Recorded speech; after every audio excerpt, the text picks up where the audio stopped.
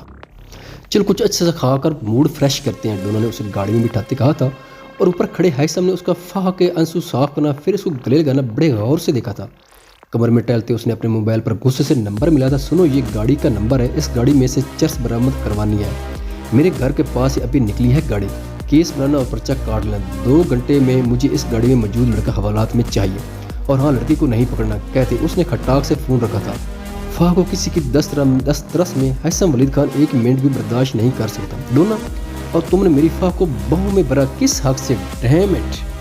وہ بے بس سا ہوا غصے سے خود پر خود ہی کھولا تھا، جو کچھ پیتا سب کچھ بے اختیاری تھا، سب کچھ وہ بے اختیاری طور پر کر گیا تھا، جس پر اب خود ہی حیران ہوتا، یہ کیسا احساس ہے، کیوں مجھے اتنا غصہ آ رہا ہے؟ اس نے خود سے ہی سوال کیا تھا، مگر اس سوال کے جواب پر دور کھڑی محبت ضرور اس کی نادانی پر مسکرائی تھی۔ بہتے پانی کے کنارے وہ بے آواز آنسو سے رو رہا تھا، اس کا سجا سجایا روپ آنکھوں کے سامنے آتے ہی اس کی روح کو چھلنی چھلنی کر رہا تھا۔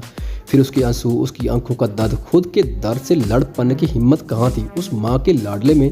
وہ لاڈلا جس کو کبھی گرم ہوا نے چھوا تک نہیں تھا، جو زمانے کے تند و تیز وار اپنے اوپر کبھی سہن ہی نہیں کر پاتا، وہ جس نے کبھی بھی سخت حالات کا مقابلہ نہیں کیا تھا، اسے محبت نے وہ مار ماری تھی کہ بنجر روح بن گیا تھا۔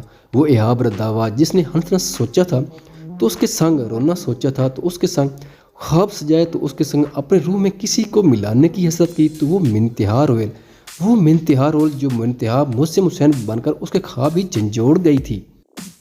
کیا قصور تھا میرا؟ میں نے محبت کی ان لکیروں میں اس کی محبت کو چنا، اور ایسا چنا کہ اپنی ہر سانس کے ساتھ عشق کیا اسے۔ وہ بچوں کی طرح رونے لگا تھا، آسمان کی طرف سر اٹھائے۔ ہاں وہ اس ٹائم اس کیس کا قصہ ہی لگ رہا تھا جس پر نامرادی کی مہر لگی تھی، جس کی جولی میں عشق نے خالی کر کے کچل ڈالی تھی۔ آتش عشق تو سب کچھ جلا دے، میری دیوانگی کی مجھ کو سزا دے، تیرے عشق کی چادر اوڑھے دیوانہ یار پکارے، پیا پیا میرے قاتل تو مجھ کو پیار سے گھائل کر دے ذرا ذرا۔ اس عشق کے آتش کی جوت جلی تھی اس کے تن من کے اندر کہ وہ اس آگ میں خود ہی بسم ہو گیا تھا۔ بہر کی لگی آگ تو ہر کو بجھا لیتا ہے، سینے کے اندر لگے آگ کے علاوہ کو کون سے پانی سے بجھایا جاتا ہے؟ یہ آج تک نہ کوئی سمجھ پایا نہ سمجھ پائے گا۔ احاب، یہ کیا حالت بنائی ہوئی ہے؟ کیا ہوا؟ ارحم اور ارسم اس کے تک دوڑتے ہوئے آئے تھے اور ارسم نے اسے کہا تھا، ارسم نے ارحم کو بتایا تھا احاب کے گھر نہ ہونے کا اور کال ریسیو نہ کرنے کا۔ اس کے سارے دوستوں کے پاس وہ دونوں دیکھ چکے تھے، وہ وہاں کہیں نہیں تھا۔ پھر آخری جگہ اس نہر کے کنارے بہتے پانی کی بجتی تھی جہاں وہ جب بھی اپنے باپ کو یاد کرتا تھا اداس ہوتا تھا تو آ کر بیٹھتا تھا۔ اس کا کہنا تھا کہ بہتے پانی میں اپنے اندر کے عکس کو پانی کے اندر لہراتا دیکھ اپنی زندگی کی محرومیوں سے لڑنا آسان ہوتا ہے، اور اس کی سب سے بڑی محرومی اس کا یتیم ہونا تھا۔ وہ کسی اور کی ہوگی ارسم، میں اس کو نہیں پاس کا، میری قسمت میرے ساتھ کھیل گئی، میں مر جاؤں گا اس کے بغیر۔ اس کو کہو کہ وہ مجھے مار کر کسی اور کی سیج نہیں سجا سکتی۔ وہ ارسم کے سینے کے ساتھ لگے بل بلانے لگا تھا۔ آرام نے اس کی پیٹھ تھپ تھپائی تھی، پھر گاڑی میں سے پانی کی بوتل لایا تھا۔ احاب کیا ہوا؟ کون چلی گئی؟ پلیز مجھے بتاؤ، کیوں اس قدر ٹوٹ گئے ہو؟ مجھے بتاؤ کیا چاہیے میرے بھائی؟ دنیا کے آخری کونے میں بھی ہوگا تو لا کر دوں گا اپنی جان پر کھیل کر۔ ارسم کو دل کٹا تھا، اس کے آنسو دیکھ کر بھائیوں سے بڑھ کر پیار دیا تھا اس نے اسے۔ نہیں لا سکتے، کوئی نہیں لا سکتا اسے، نہ میں نہ تم۔ وہ اس دن ہیثم کے گھر ملی تھی، اس کی مایوں تھی، اس دن وہ کل بھی ملی تھی، اس کی مہندی تھی، وہ آج بھی ملی تھی اپنے نکاح پر دستخط کرتی، مگر میری نسوں سے جان کھینچ لی، وہ میری کبھی نہیں ہو سکتی۔ جسے 3 دنوں میں ہر سانس کے ساتھ میں نے پرویا، وہ دیوانہ ہوا جال رہا تھا۔ ارسم، ارحام نے اس محبت کی مارے کو پہلے ایسے دیکھا ہی کب تھا؟ ارحام کے چہرے پر تلخ مسکراہٹ آئی تھی، جو جنگ اس کے اندر پچھلے 2 سالوں سے چڑھی تھی، آج اس کے جان سے پیارے دوست کو بھی سونپ دی گئی تھی۔ کیا محبت اتنی کٹھور ہوتی ہے؟ بس رگ رگ کو جلاتی ہے، برباد کرتی ہے، مقدر میں سیاہیاں برتی ہے۔ ارحام نے نام آنکھوں سے سوچا تھا، تم حکم کرو احاب، 10 منٹ کے اندر وہ تمہاری سیج پر ہوگی۔ اور اس کا شوہر اسے خود تلا۔ نہیں ارسم نہیں، میں اس کی دنیا کیسے اجاڑ سکتا ہوں؟ بچھڑتے وقت اس کی آنکھوں میں اس کے باپ کی عزت کا اندھیا تھا میرے لیے، میں تو قسمت سے ہار گیا ہوں، اس کو کیسے بنجر کر سکتا ہوں؟ یہ تو میرے حصے کی محبت کے دکھ ہیں جو مجھے چننے ہیں، اس نے تڑپ کر کہا تھا۔ ارسم کی بات سن کر ارحام بھی مسکرایا تھا، ارسم کو کون سا عشق ہوا تھا جو وہ جان پاتا کہ محبت میں عشق میں سب جائز ہے سوائے محبوب کو تکلیف پہنچانے کے۔ اس کو ہلکی سی خراش میں دیکھ کر بھی دل خون کے آنسو روتا ہے۔ یہ بات ارحام طارق اچھی سے جانتا تھا۔ بھری زمین سے تمہارا ہی انتخاب کیا، اور انتخاب بھی کیا خوب لاجواب کیا۔ محبتوں میں روانی کو ایک جہت بخشی اور ایک عشق کی تسلسل سے بے حساب کیا۔ اچھا ٹھیک ہے، میں کچھ نہیں کر پاتا، مگر یار اٹھ کر گھر چل، ہمت کر، دیکھ وہ بہت پریشان ہے، پلیز۔ اس کو اپنے ساتھ اٹھاتے سہارا دیا تھا۔ ارسم نے، مجھے گھٹن ہو رہی ہے ارسم، ارحام مجھے سانس نہیں آ رہا، میرا دل بند ہونے کو ہے، میں چاہ کر بھی اس کے احساس کو خود سے دور نہیں کر پا رہا، مجھے ہوش حواس سے بیگانہ کر دو، مجھے کچھ محسوس نہیں کرنا، یا اللہ مجھے دیوانہ کر دو۔ ان سے دور ہوتے وہ دھاڑے مار مار کر چیخا تھا اور پھر بے جان ہوا زمین پر گرا تھا۔ ایہاب، ارحام، ارسم اس تک پہنچے تھے۔ ارسم، ہمیں اسے ڈاکٹر کے پاس لے کر جانا ہوگا، اس کا ہوش میں رہنا اس کے لیے ٹھیک نہیں ہے، اس کو نیند کی اشد ضرورت ہے، ورنہ بہت کچھ برا ہو سکتا ہے۔ اس کے ڈھلکتے وجود کو اٹھاتے اس نے ارسم سے کہا تھا، میں اپنے بھائی کے لیے اس کی خوشی ہر حال میں لاؤں گا۔ ارسم نے نام آنکھوں سے کہا تھا۔ پھر دونوں نے اسے گاڑی میں بٹھایا تھا اور ڈاکٹر کے پاس لے گئے تھے۔ تمہارا پلان تو فیل ہو گیا یار، وہ تو اسے اپنی بہو میں بھر کر سب سے بچا کر لے گیا۔ زینب نے ہمنا کے سامنے بیٹھتے کہا تھا، تمہیں ایسا کیوں لگتا ہے کہ ایک ناکامی پر منہ لپیٹ کر میں بیٹھ جاؤں گی؟ ہمنا نے اپنی پلکوں پر مسکرا لگاتے کہا تھا، پھر اب تم کیا کرو گی؟ میرے پاس نیوز ہے اشال رنگاوا کی، میری جان، وہ بھی ود آؤٹ ڈریس، جسے یقیناً ارحام طارق وائرل ہونے سے بچانے کے لیے اپنی ہر ممکن کوشش کرے گا۔ مجھے تو بس پتہ پھینکنا ہے اور تماشا دیکھنا ہے، اچھا بن کر، دونوں کا دوست بن کر۔ اس نے لپسٹک لگا کر اوپر والے ہونٹ کو نچلے ہونٹ پر رگڑتے کہا تھا، سوچ سمجھ کر کرنا جو بھی کرنا۔ یہ تینوں دوست الٹی کھوپڑی کے ہیں، بھنک بھی لگ گئی نا ارحام کو کہ اس سب کے پیچھے تم ہو، تو لاوے کی طرف پھٹے گا تم پر۔ زینب نے اپنے تئیں سمجھ جاننا چاہا تھا، خود سوچو اتنے ڈیشنگ دبنگ بندے سے کیسے احتیاط برت سکتی ہوں میں؟ اسے پانے کے لیے آخری حد تک بھی جاننا پڑا تو جاؤں گی، میں پاپا سے کہہ دینا میں رات کو گھر نہیں آؤں گی، بائے بیبی۔ اپنا بیگ اٹھاتے زینب کو بائے کرتی وہ اپنی ہائی ہیلز کے ساتھ ٹک ٹک کرتی چلی گئی تھی۔ ہے اللہ کرے ہمنا تم اپنی چال میں کامیاب ہو جاؤ، پھر مجھے ارسم سے ملوا دو۔ موبائل پکڑتے اس نے دل سے دعا کی تھی۔ وہ بنیا کو میڈیسن دے کر ابھی اس کے پاس لیٹی تھی، خیالوں میں آج مومن کے ساتھ ہونے والا ٹکراؤ ابھرا تو لبوں پر مسکراہٹ دوڑی۔ کتنے اچھے سے پٹائی کی نا اس مومن نے بیر بل کی، اب دیکھنا میں مومن سے کہہ کر اس ارسم کی بھی پٹوائی لگواؤں گی، اور پھر میں اسے بولوں گی ان دونوں کو مار دے تاکہ پھر مجھے کوئی ڈرا نہ سکے۔ اس نے دل میں سوچتے بنیا کے بالوں میں ہاتھ پھرا تھا۔ جب ہی فون رنگ ہوا تھا مومن، اس نے موبائل اسکرین پر اس کا نام بلنک ہوتے دیکھ کر زیر لب کہا تھا، اور پھر کال ریسیو کی تھی۔ کیسی ہیں آپ؟ آئی ہوپ سو نہیں رہی ہوں گی آپ، کیا میں نے آپ کو ڈسٹرب تو نہیں کیا؟ مومن نے کال ریسیو ہوتے ہی اس نے اس سے نہ جانے کتنے سوال پوچھ ڈالے تھے۔ نہیں، میں جاگ رہی تھی اور میں ٹھیک ہوں، زویشا نے کہا تھا۔ او ویل گڈ، میرا دل چاہ رہا تھا آپ سے بات کرنے کو، اور مجھے یہ بھی پوچھنا تھا کہ دوبارہ اس لڑکے نے آپ کو تانگ تو نہیں کیا؟ مومن نے نرم لہجے میں پوچھا تھا۔ نہیں، وہ نہیں آیا۔ اس بات سے تو میں بھی حیران ہوں، جیسے آپ نے اس کو مارا ہے اب تک تو وہ مجھے اچھا خاصا ڈرا کر جا چکا ہوتا، مگر حیرت انگیز طور پر ایسا کچھ نہیں ہوا۔ زویشا نے حیرت سے کہا تھا، ہاں وہ اب آئے گا بھی نہیں۔ مومن کے ہاتھ کا تھپڑ پڑا ہے اسے، آپ سمجھے اب وہ کبھی نہیں آئے گا، اور آپ کو ڈرنے کی ضرورت نہیں، اب اگر کوئی اور بھی تنگ کرے تو مجھے بتائیے گا، اس نے کہہ کر لگاتے کہا تھا۔ مومن، مجھے ارسم سے بہت ڈر لگتا ہے، کہ آپ اس سے بھی میری جان چھڑوا سکتے ہیں؟ زویشا نے اس آس سے کہا تھا جھجکتے ہوئے۔ بالکل، مسئلہ ہی کوئی نہیں، سمجھے؟ مومن نے اس کو بھی سمجھا دیا۔ زویشا بہت اچھی ہیں، آپ کو کسی سے بھی ڈرنے کی ضرورت نہیں، بی اسٹرانگ، اس نے کھنکتے لہجے میں کہا تھا۔ آپ بھی بہت اچھے ہیں مومن، یو آر ٹرولی فرینڈ، اس نے دل سے کہا تھا۔ سو وی آر فرینڈز، مومن نے خوشی سے کہا تھا۔ بالکل، وہ بھی اچھے والے دوست، زویشا نے مسکراتے کہا تھا، مگر میں دوست سے کچھ زیادہ بنانا چاہتا ہوں آپ کو، مومن نے گہرے لہجے میں کہا تھا۔ کیا مطلب؟ زویشا نے نا سمجھے سے پوچھا تھا۔ کچھ نہیں بتاؤں گا، اتنی جلدی بھی کیا ہے، خیر سو جائیں آپ، گڈ نائٹ، اس نے کہتے فون رکھا تھا۔ زویشا نے بھی مسکراتے ہوئے فون سائڈ ٹیبل پر رکھا تھا اور آنکھیں موند لی تھیں، آج اسے اتنے عرصے بعد سکون کی نیند آئی تھی۔ واہ بھائی، آپ کے پلان نے تو واقعی ورک کرنا سٹارٹ کر دیا، فون بند ہوتے بیربل نے کہا تھا۔ بس تم دن گننا شروع کر دو، وہ دن دور نہیں جب وہ اپنے بھائی کے سامنے کھڑی ہو کر تمہارے لیے مطالبہ کرے گی، مومن نے کہہ کر لگاتے کہا تھا۔ انشاءاللہ، کہتے بیربل بھی گھنونی ہنسا تھا۔ ٹیبل پر اپنے لفافے کو دیکھتے انہوں نے گھڑی کی طرف دیکھا تھا، تبھی صبح کا منظر آنکھوں آگے لہرایا تھا۔ ایک بار پھر سوچ لو آرام، کیا تم خوش ہو؟ انہوں نے اس سے لفافہ لیتے کہا تھا۔ جی ماما، بہت سوچ سمجھ کر یہ فیصلہ کیا ہے میں نے۔